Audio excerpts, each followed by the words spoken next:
Hi everyone, I'm Jesse Lynn. And I'm Angela Lynn. Welcome back to another episode of But Where Are You Really From? Today we have a very special guest, my husband, Ramon. Welcome. Thank you. It's an honor to be finally invited. Yeah, okay. You hear that little jab at us? That is, Ramon has wanted to be on the show for quite some time, and we've just tried to figure out kind of like where it made sense.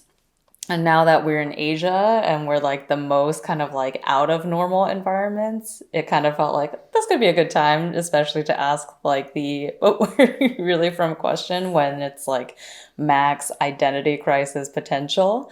So we'll be talking about a lot of things today, but we definitely think Ramon has an interesting kind of like backstory and lots of different cultural influences throughout where he's lived. So I want to give you the opportunity to first answer how you would answer, but where are you really from? Yeah, I always get that question, especially in the US. No matter how long I'm in the US, I'm always gonna get asked that question. I always say that I'm from Europe. Then if I think that it's gonna be a longer relationship, maybe I go deeper and say, okay, I'm from Spain, and then everyone, I love Spain. I've been to Barcelona, and it's like, of course, but I'm from Madrid. So that's usually how I answer it, but how I feel is totally different. I mean, there are a lot of things I love about Spain and Europe that feel like home to me. There are also a lot of things that feel not right. Like, for example, I always tell this to Angela, but in Europe, it's a great place to live, great quality of life, but there is no distraction, there is no growth, there is no entrepreneurship, so it's really hard to change the status quo. The companies that are the biggest in Europe are the companies that were the biggest in Europe 10 years ago and 20 years ago. And the people that have the money in Europe are mostly the people that have the money in Europe 100 years ago. So there is no change. While in the US, for example, there is a lot more opportunity, even if the quality of life, I think, is a lot lower. And Asia is more similar to Europe than to the US. And I love Asia and I love Japan, for example, for many different reasons. So I would answer that I feel like I'm a citizen of the world. I love traveling. I've been to 50 countries. I can feel at home pretty much anywhere. And home is where my friends or where my wife is. That's basically, I don't care so much geographically where I am. Great answer. So basically your advice is to work in US and then retire in Asia or Yeah, Europe. yeah, exactly. Yeah, Spain is free, the healthcare, pretty much. Do you ever, I know you do, but I'm gonna ask you anyway. Do you ever get annoyed when people, because your default answer is like Europe and Spain, but then you do often kind of get like poked fun at when you're back in Spain, where it's like, I mean, to us who are not Spanish, when we hear you speak even English, but also Spanish, it's like, I mean, yeah, you're from Spain. But oftentimes when we go back to Spain and you're talking to just like, I don't know, waiters in a restaurant or whatever, they kind of make fun of you of like, oh, are you really from Madrid? Because I don't know, how does when was the first time that happened to you, and how did you feel when that happened? Yeah, it first happened to me like, I don't know, 5 or 6 years ago, because I spent the first 20 years of my life in Spain, and then I've been in the US for 10, 11 years. First time it happened was probably 5 or 6 years ago, and some of my friends made fun of the way I pronounce kind of like an American. It only happens for a week or so if I'm back in Spain, and then I lose the small accent I pick up. But I mean, it makes me realize that I'm not Spanish anymore. But I realized this before, even this thing with the accent and how do you sound a bit different. It's mostly when you go back to a place that you have spent a lot of time, you realize how much you have changed more than how much the place has changed. And whenever I go back to Spain, it's like most of the things remain the same, but it's like this is not the me of my childhood that had a lot of fun and these friends. So the environment is totally different. So it's like Spain for my current situation in my life, this period, it doesn't feel like home anymore. Hmm.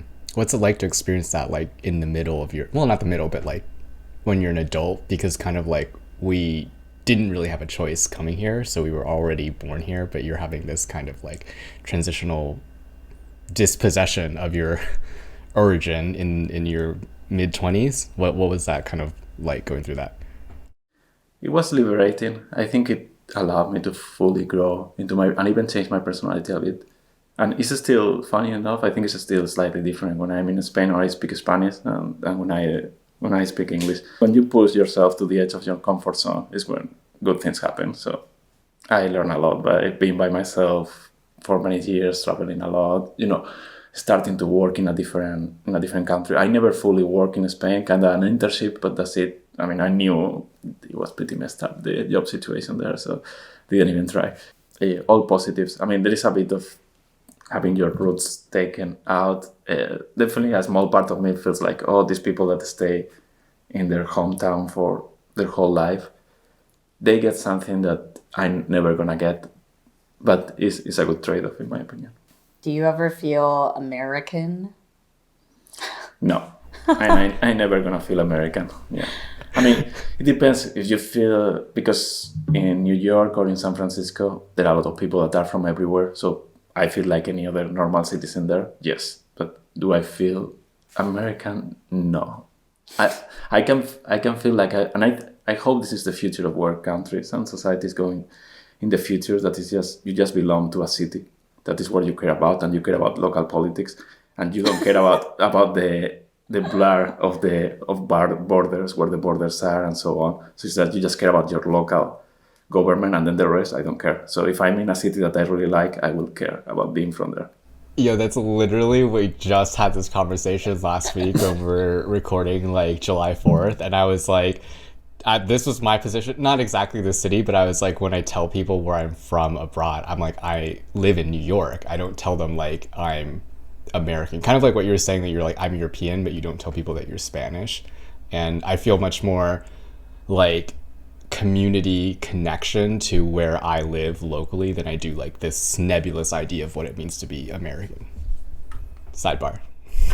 In the end, the bigger the country is, just the more power for a few people. So that's why a lot of people like to create division, or even with Brexit or with all the European countries, because when you divide, then there is a vacuum for more power in the two new places. So it's like it creates new leadership in both places. So there's always going to be demand from politicians to create division, and then so there is more power for them. All right. Well, thank you for that very interesting introduction to yourself. I think we were going to pivot and kind of focus the rest of the episode on what your occupation is and what you've largely been working in over the past couple of years, if I understand correctly, which is cryptocurrency. So do you want to tell our listeners what exactly you do in relation to cryptocurrency? Sure. Yeah, for the last 10 years, I've been mostly in tech. That's why I came to the US, and then I had my own startups in the gaming space, and then I worked for Silicon Valley for a few companies like Google and others in Seattle. But then in the last few years, I could only think about crypto, basically. And then since the pandemic started, I created a company in crypto, a startup to help people kind of invest in DeFi together. And DeFi is kind of this alternative to decentralized finance, where people can really take control of their funds. Because we have seen recently, for example, with the Canadian thing, how if you have money in a bank, those numbers that appear on the screen can be taken away whenever they want to. This doesn't happen in crypto. The users are always in control of their funds. So that's one angle that was really interesting for me. Another angle that was really interesting for me is the developer position. For example, when you build on top of Facebook, or you build on top of Apple, or you build on top of Amazon, these companies basically control what is the revenue split, and they can push you away from the Apple Store if they don't like what you're doing. So you are building on a walled garden. And I was working for Zynga, that it was like back in the day, the top game in Facebook of creating farms and send the carrots to your neighbor and things like that. And then overnight, Facebook changed the advertising algorithm and kind of dropped Zynga's revenue by 20-30%. And then Zynga has been slowly going nowhere for the last few years. So those things cannot happen on Ethereum, for example, or on Bitcoin. Nobody controls the network. You know what you're building and you're building on a credibly neutral platform. So that's really important as a developer. it's giving people a taste of probably a lot of terms you've never heard of, which is kind of where we're going to go with the rest of the episode of like kind of breaking down a lot more of it. So yeah, we'll explain more. Yeah. So I think first off, I think it would be if you're able to give us like a rundown of what crypto is. And I like to ask people to explain things to me in very simple terms because I very frequently, I don't know if you use Reddit, but one of my favorite subreddits is ask like explain like I'm five, and it's really I've learned so many things from going on that. So if you could like explain to our listeners as if they're 5 years old what crypto is, I think I would help everyone understand generally. That's a tall order. I guess. Yeah, crypto. I'll try my best. Crypto is really confusing and really complicated because it's many different things at once, and we can go over the different things that crypto is. One of them is crypto is money, and we can go into why that's it. But crypto is a new form of money. Also, crypto is a new asset class that people call digital gold. So it can be like a replacement of gold. Then crypto as well is a payment network that you can compare to SWIFT or what the banks use to change money to another, or the wires to send wires. So crypto is also that. And then crypto is also this new platform that you can build applications on top. So you can compare that to the internet as well, but another layer of the internet that was missing. And you could never before in the internet send value from one person to another. And also you could not store information on the user side. Until now, all the information that you have on the internet, for example, belongs to other people. So you don't have digital property rights without crypto, because if you own your profile on Facebook, it's on Facebook database. Your profile on Twitter is on Twitter database. Your store on Amazon belongs to them. So until now, you couldn't really own anything on the internet. I think maybe talking about the first part of it, its usage as money, I think a lot of people have trouble, myself included, understanding what drives the value of cryptocurrency, because I think generally, like, my understanding is money is underpinned by assets, and with cryptocurrency, I'm not sure exactly how that works, because it is it? So maybe help us understand like what drives the value of it. Yeah, that's a great topic. But it goes back to what's currency and what's money. Originally, in the end, money is just a way to exchange favors between people. It's like, okay, I have a goat, I have milk, and then you have tomatoes. We want to exchange tomatoes for milk, and then we do it at the same time. So, and you use money as a way to kind of store these favors so you can use them later. So you don't need to want my milk at the same time I want your tomatoes. And also to measure things. Okay, if we have this token or currency that we can say that, okay, tomato is worth like 5 tokens, and then 1 liter of milk is worth 10 of that unit. And at the beginning, people used like shells or things that were scarce in nature, and then slowly went to precious metals. The Roman Empire used the denarius that originally was denominated mostly using gold, but then as the empire started to crumble, then where they were diluting it with more silver, and then slowly, the army didn't want to fight anymore because they were getting less and less, and then it's one of the reasons the Roman and the Ottoman Empire crashed. And then even the Spanish Empire later, the gold was from America was like a big thing, and then slowly that was kind of diluted. So there is an intrinsic value that has been given to the tokens that we use as currency, and they were basically precious metals. But for the last 200 or 300 years, most of the countries have been using fiat money, that is basically paper. And originally, they were tied back to the precious metals, because it was a nice innovation, because you didn't need to carry these heavy metals. It's like, oh, I'm going to carry these ingots of gold and then give it to you. Then I need to store it in a safe place. So it's like basically the banks gave you an IOU that's saying, oh, I have the gold. And it's like this paper proves that you have it, so you can use it to exchange and buy something else. But since 1970, and I recommend everyone to watch this video from Nixon, that is like the end of Bretton Woods. he said that temporarily he was going to suspend the convertibility between gold and the US dollar because of the Vietnam War and all that. So he suspended it at that time. It has not been restored. And also, at some points in the last century, also the US confiscated gold because the politicians always want to spend more. And it's a really easy sell for citizens. It's like, oh, you want us to spend less, tighten, and have a crisis, and everyone is going to go through a hard time, or do you want us to spend more, you get a lot more stuff? And it's like, so of course, politicians always choose the short-term, no pain, but long-term pain that it comes later. So right now, the US dollar, for example, is not backed by anything. It's just backed by supply and demand, and in a way also by the US Army, because the US Army is in the end what gives value, if you think about it, to the US dollar.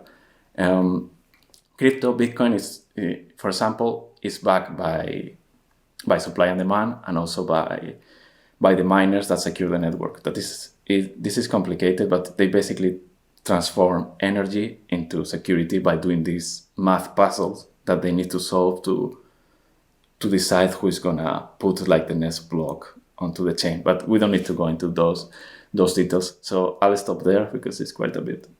Interesting. Can I ask a follow-up question? I don't know if Of that's... course. So you said like money originally was on the gold standard, right? The bank would give you an IOU for the gold, for the money. In the crypto network, miners guarantee that you will get the crypto, like it exists for you to receive, but who guarantees the transmissibility of the crypto into something tangible, right? Because there's nothing underpinning that.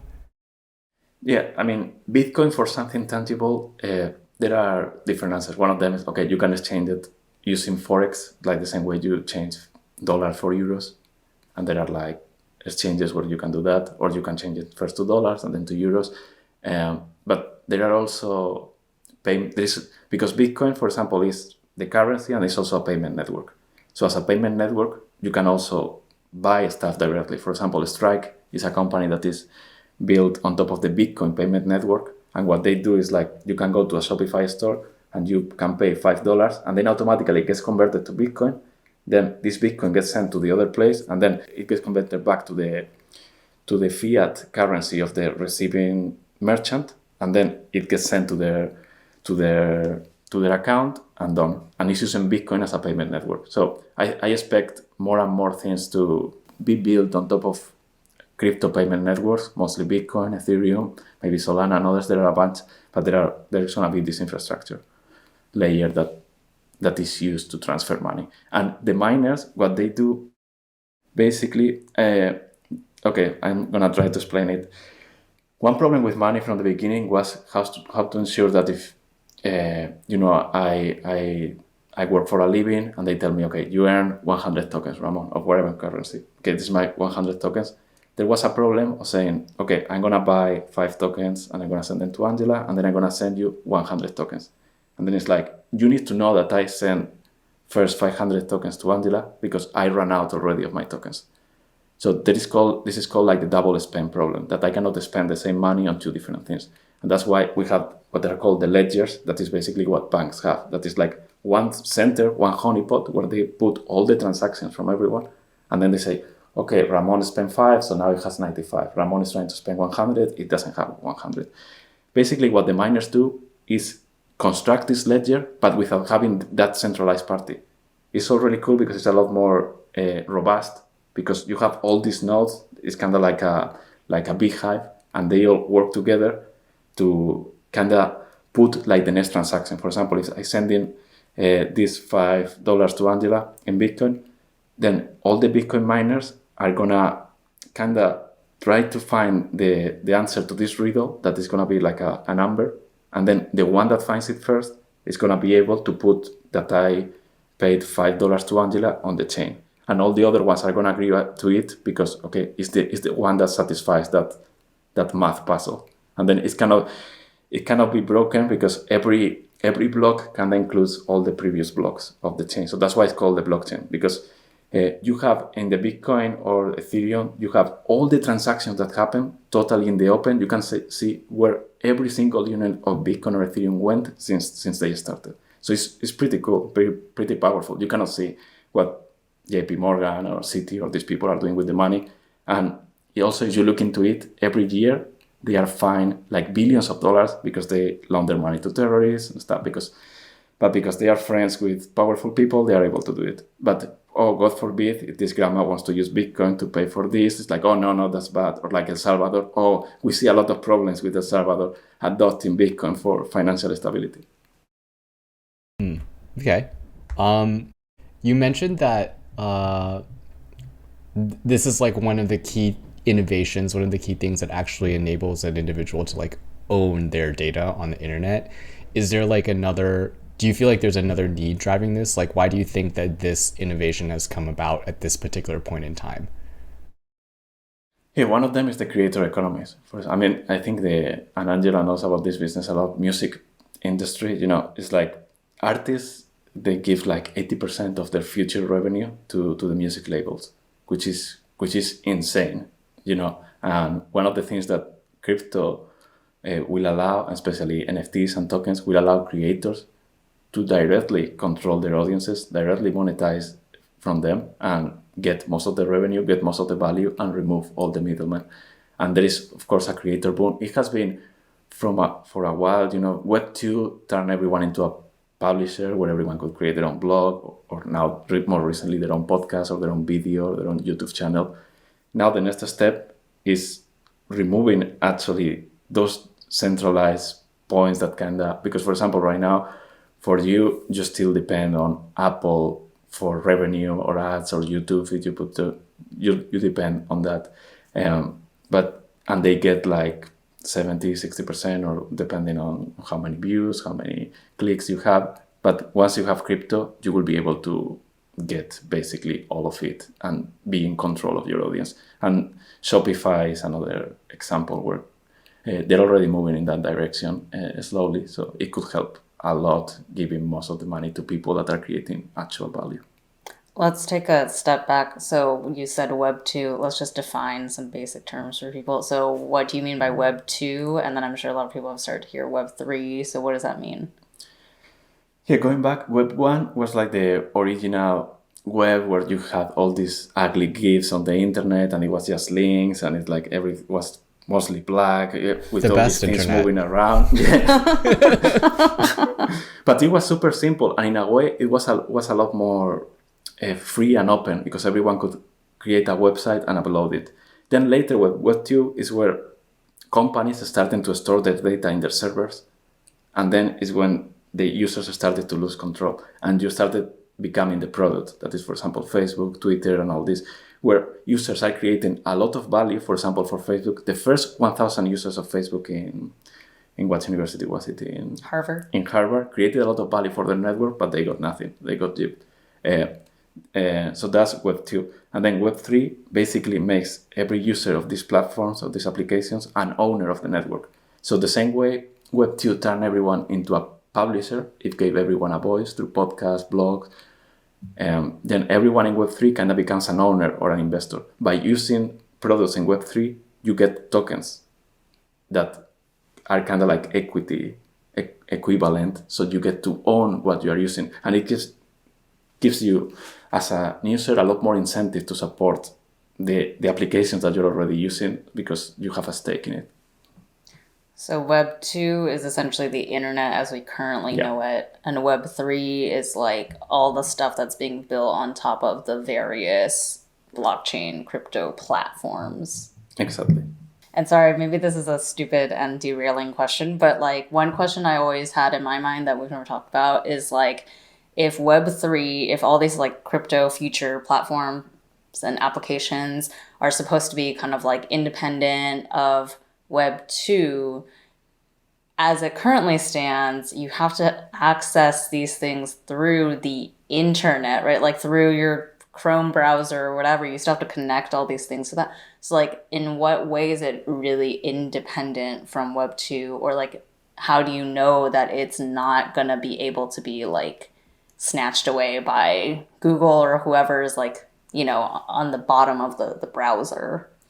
Yeah, that's a great question. And it's important to say that the Web 1, or the original internet infrastructure, that one is totally open and nobody owns it. That's why I mean, there are a couple, there's only one centralized entity that kind of controls who has domain names. And when you buy a domain, you need to go to that entity. But everything else is fully open and nobody owns it. The same with email.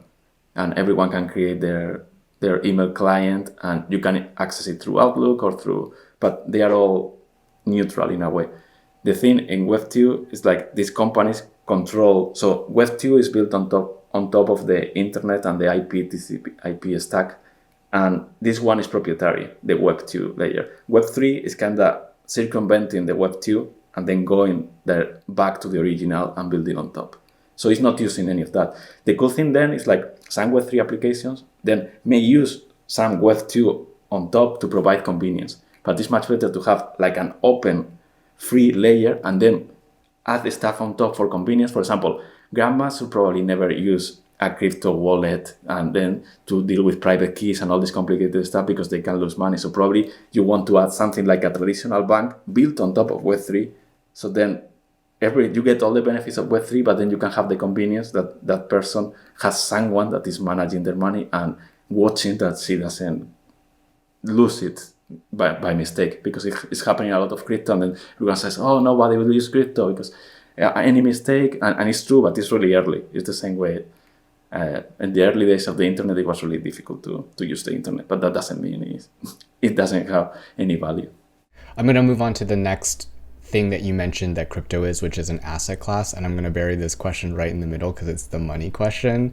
So like how should our listeners be thinking about cryptocurrency as like a financial vehicle? Because you mentioned it's money, it's an asset class. So is it like more so, like if you are all set on your money stuff and you want to get it on crypto, should you think about it as like short-term savings, long-term investment, some like mix of the two? Like how should someone be thinking about entering the crypto space? Yeah, great question. The easiest way to think about it is like a replacement of gold. And I know people our age is like, don't know anything about gold. What's that? It's a rock. But basically gold has been used in history because it was difficult for governments to seize it and take it away from you. I mean, you could hide it. I mean, still not so easy to hide, but you could hide it and then cross the border and you were fine. Crypto takes that a step further because you can even just remember your private key in your brain and you can cross borders and no government can seize your assets. So in the times that we are living, that, on one side you can see all the debasement that all the currencies in the world are suffering because of all the irresponsible government money printing and the central bankers that are supporting all that. And on the other side, you have all the geopolitical instability with wars and potential for some major events happening there. It's a currency that doesn't depend on any specific government. It's really appealing. And I always tell people to think about it long term, because short term Bitcoin may go up, down, sideways, doesn't matter. But long term, as a replacement to gold, and traditional portfolio allocators used to say, okay, just put 5% of your money to gold in gold, and then you can use that and then slowly build confidence and slowly increase your allocation. But having something in Bitcoin and Ethereum seems sensible given the times that we're living. And as always, this is not financial advice. This is just what I do personally. I think some things that would be interesting to hear from you. We've talked a lot about some of the positive things that cryptocurrency enables, but do you have a picture of what are some of like the negative consequences that crypto, all of those different functions of crypto might surface? Yep. Yeah, there are a bunch. There are some that are false, and there are some that are true. For example, the false ones, some of them that have been co-opted by politicians, it's like, oh, it's bad for the environment. Well, there to clarify, it's like the tumble industry, the dryers, use a lot more energy than crypto, and also the traditional banking system use a lot of more energy than crypto. Yeah, and that's crypto in the current state. That, for example, Ethereum is switching to a much less energy intensive. And the other false narrative is like, oh, it's used by criminals, it's used by pedophiles, it's used by all these people. The same thing they said about the internet. And if you actually look at the numbers, and there is a lot of reports out there, it's like 0.05% is used by criminals. Again, you can look at Citi, JP Morgan Chase, Bank of America, and see the sanctions just in the last year. See how big is that compared to the amount that was used in crypto by money laundering. So those are false narratives that are negatives of crypto that in reality aren't. There are some growing pains in crypto. For example, one of them I mentioned before, that is how likely and easily it is to lose your money, because there is nobody to call when something goes wrong. Somebody steals your credit card, you can call the bank and they will give you a new one. In crypto, if you send your money to the wrong account, tough luck, is gone forever. So that's something that, of course, to scale it and to reach 1 billion people, that cannot happen. But these problems are being worked on. And as I said before, we're going to build services on top that offers convenience for people that want it and need it on top of this open infrastructure. Another one is user experience. It's really difficult right now to get into crypto. Even first you need to go to Coinbase, then you need to create your account, then you need to send some money, then you need to transfer that money, because actually Coinbase and all these exchanges, they are actually not crypto yet. They are actually a Web2 company that actually hold the crypto for you. And most people are actually and think that's crypto. But no, Coinbase is kind of at the edge. That is a gate that lets you go into crypto. Then there are like these crypto wallets that you can have on your phone or on your computer, on your browser, that once you have it, I recommend people to try, because it's really magical. You can just switch one asset to another with a click, and then without going through the bank, or you can get a loan in 1 minute, just instantaneously, and it's really powerful. So yeah, those are the things that I would say. And of course, there is also another negative, that is the scammers, because for every new technology, there is a period of adoption. I mean, it's the same with the gold rush. And when there is a lot of growth, there is a lot of kind of bubble-like behavior, because a lot of people try to capitalize on that growth, and they're usually not the best people, because they're just trying to take advantage of you. So for example, NFTs are a real thing, but 99% of the NFT projects are scams trying to get you to part with your money. So there are a lot of these kind of characters, and it's tough because regulation has not helped at all the industry, because the industry actually wants some sensible regulation to let the good projects and the projects that are actually doing things right have like a framework to safeguard the users. But actually there is no regulation at all, so it's a free-for-all, and it's hurting a lot the projects that are trying to do the things the right way, and then it's hurting users because they don't know who to trust and what to do. Yeah, I can't imagine any congressman person actually understanding enough about crypto to make any kind of oversight effort. Yeah, there are a few right now that are trying, but it's definitely the minority. And most of them, I mean, there is also a lot of interest. Yeah, and the banking industry is one of the few industries that has not been disrupted, that and healthcare. And you have to ask yourself, why is that? Crypto is basically going against it. So one of the things I wanted to follow up on was you mentioned that it's like not super easy for people to get into it right now. So that is one of the questions that I kind of have on my mind, because there is this barrier to accessibility, which means that for persons like you can figure it out quite easily. For Angela and I, we probably could figure it out. We'd do like a lot of digging and asking people questions. But I think for the majority of people, it's quite out of their reach because they don't understand it, right? And so like they're not going to have the confidence to enter this space, I think, when it's the most valuable for them to enter. So like, what are your thoughts on that? And like, how will people become educated enough about crypto that they feel comfortable putting actual money into that?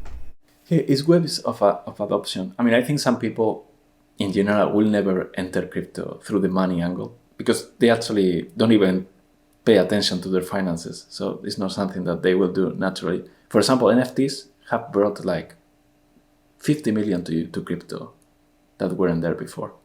And they have kind of gone mainstream a little bit in the culture, even if a lot of people hate them. They have done well attracting a lot of people into crypto. The same way I think consumer applications are gonna be like the thing that brings people to crypto, and then it will be transparent. For the user will not know that it's built on Ethereum or Bitcoin behind it. The user will just know, oh, I do this, I get to own this part of the application, I can maybe vote on it and have a say on what the application does in the future.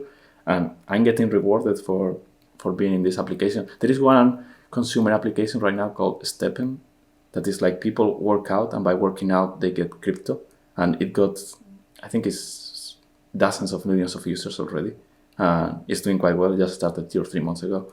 So that can be a good starting point for crypto. They can work out. It's kind of like a Strava or these applications, but they are also earning this currency that then they can use. Another obvious niche is gaming, because in gaming people are used to in-game currencies and in-game tokens. You know, in World of Warcraft, people used to make a living getting their gold and selling the swords and all that.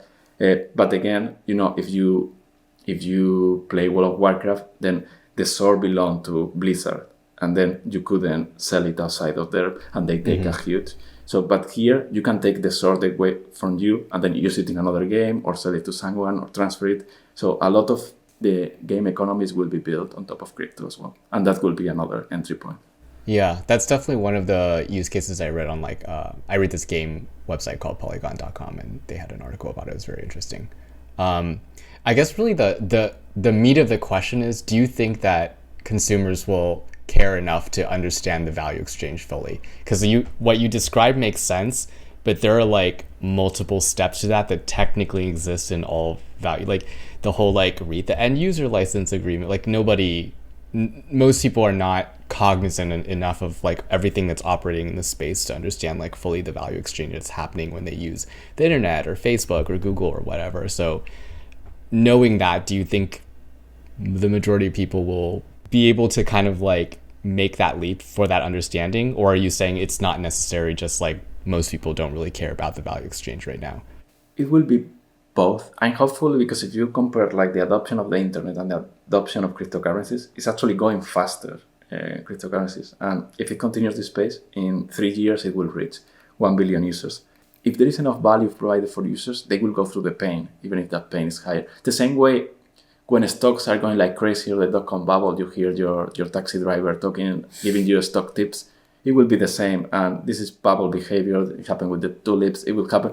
And the cool thing, there are a lot of bad things about bubble, but the cool thing is like they bring a lot more people into the space, then everything crashes, but it crashes to a higher point than before, because then a bunch of people stay and keep building, and then until the next. And it has happened with tech stocks, and it has happened with, but not everyone needs to understand right now how a website works. You know, when you enter the URL in your browser, there are a lot of things that happen. Nobody needs to understand that anymore. And it's going to be the same thing with crypto. You're going to have like a really simple app, and maybe instead of, your Vanguard retirement account that automatically puts 60-40 into bonds that it's kind of dying, automatically you can say, okay, 5% into Bitcoin, and there will be enough people will know about Bitcoin or Ethereum or whatever, or maybe even be like savings accounts that are crypto based that gives you like 10%. I also tell this to Angela quite a bit. 30 years ago, our parents live in a really different world, because the interest rate, you put your money in your bank account, you get 15%. Right now you get 0.02%. Well, a bit more now that the Fed raised rate, but nothing. But right now in crypto, there's actually free interest rates. So you can lend your money and get 6, 7, 10% in different crypto protocols. So this is a huge value add, and you need to go through the pain to get there, because it's still early, the technology is still painful. There are hacks, there are scams, but there is a lot of alpha and value there.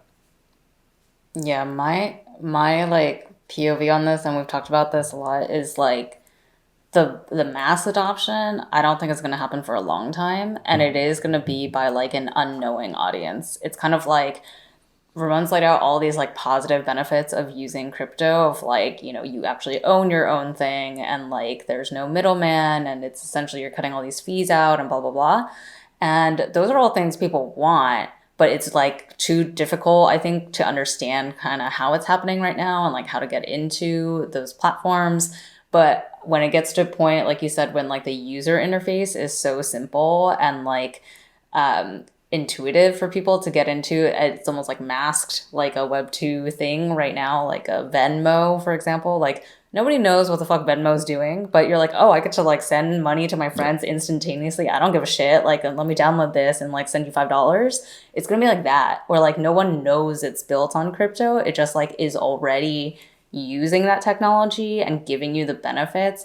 And then they get to market whoever's, in the future being able to make these really user-friendly things are going to be able to market the things that already exist today on like other jankier crypto things, but like no one mass audience knows about it yet. So then those people are going to probably be like dominant players in the beginning, because it's just going to be like you're capturing all these people that like don't know how to get into it right now, that like want to benefit from those things and don't need to know how it works. Just like as long as they like get to benefit from the technology, it's fine. So Venmo for me is like kind of the easiest like comparison. Is just like that thing popped up out of nowhere, right? Everyone was just like, oh, it's like money in an app, and like doesn't matter what bank you are. Because I actually remember, no one in Gen Z remembers this, but like I actually remember pre Venmo when it was like, how am I supposed to like pay you back when I go to lunch and stuff? It was like I had to give you cash, or like you just hope that like you're both Chase or you're both Bank of America and you can like both actually do that thing. And I remember when Venmo first came out, I was like, oh my God, this is magic. I like don't care what your bank is, and it's like I don't have to worry about bringing cash and stuff. It's going to be like that, where there's going to be so many different use cases for it, where it's just like, oh, this magical thing up here that like makes my life easier, and like I don't know how it works really, and I don't care as long as it works and people trust it. Yeah. Well, I think that's a really great transition into future state questions in the fortune cookie, shall we? Okay, awesome. So listeners, we're going to move on over to the fortune cookie section of the podcast, because we always like to end on a sweet treat. And Ramon, for you, we're asking you to, because we very often like to pull out crystal balls and forecast the future. So we'd like you to give us what your top 3 predictions on the long-term use of crypto are that aren't commonly seen today. That's hard. I mean, one that I'm pretty confident right now, the whole crypto market cap is 1.5 trillion. I think by 2030, it will be 10 trillion. So it will be six times larger at least. Another one is that some countries will hold crypto in their bank reserves, the same way right now they hold gold. And then the third one, probably that there will be a massive consumer application in the next 3 or 4 years that uses crypto. And it may be Twitter. We'll see what Elon take, but they're definitely taking it into that direction, or making it decentralized, making it more owned by the user, censorship resistant. And one thought that I want to finish with is that 500 years ago, the power of printing books was taken away from the church and the state. And at the beginning, nobody thought that was a good idea. But then it was obvious that letting everyone publish things was a good idea for freedom of speech. And money is also, in a way, freedom of speech, freedom to transact. If you don't have freedom to transact, you don't have anything. So I think this idea that money, only governments and the politician in turn should be able to print it whenever they want, is going to be an idea that hopefully 50, 100 years from now is going to look like barbarism. So the money should be independent from the state. Okay, well, listeners, I think we covered so many topics today. Hopefully you learned something, and there's probably more questions that popped up in your head from listening to this. So if you have questions for Ramon, let's see if he has any time to answer those, because after this, we'll let you plug anything you want. But if you have questions for Ramon, you can email us at telluswhereyou'refrom@gmail.com. We'll pass them along and see if he has time to answer you. But hopefully you learned a lot already. And if you have other thoughts on crypto, if you have delved into this space and you know a lot, or have strong opinions about something, you can also write us in with those thoughts. And maybe we'll do a follow-up. We'll see. But Ramon, thank you so much for joining us on the show. Thank you. And is there anything you want to plug? I mean, you can find me on Twitter. You can add the link below. And then I've been building this platform that is called Babylon Finance, and we basically help people invest in crypto through investment clubs. So you can pool money with your friends or with people that are DeFi experts. So you can just trust them, and they will allocate the money to a place to give you a consistent return. And we have all these different investment clubs to cater to different risk profile and different investment time horizons. So if you're interested, you can take a look at Babylon.finance.